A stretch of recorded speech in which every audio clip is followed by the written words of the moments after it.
In today's video, I'm going to show you how to send large files on Telegram quickly and easily. Whether you want to share videos, documents, photos, or other big files, Telegram makes the process simple, and I'll walk you through it step by step. If this tutorial helps you out, be sure to hit the like button and subscribe for more easy software tips and guides.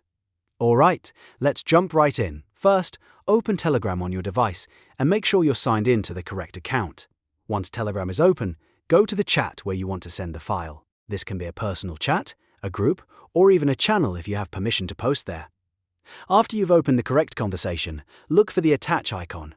Make sure you actually click the attach icon directly, not hover over it or wait for anything else to happen.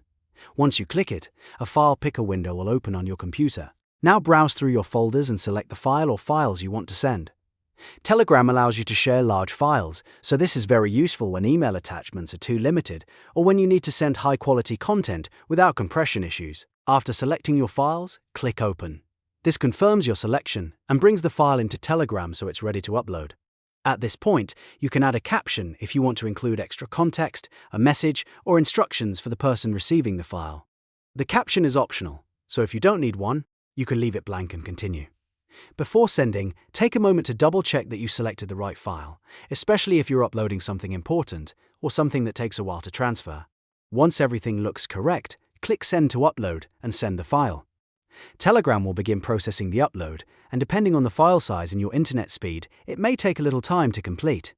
If you're sending a very large file, just be patient and let the upload finish. And that's it. You've now sent a large file on Telegram in just a few simple steps. It's one of the easiest ways to share big files without dealing with complicated settings or file compression problems. If this video helped you, make sure to like the video and subscribe to the channel for more quick tutorials just like this one. Thanks for watching, and I'll see you in the next video.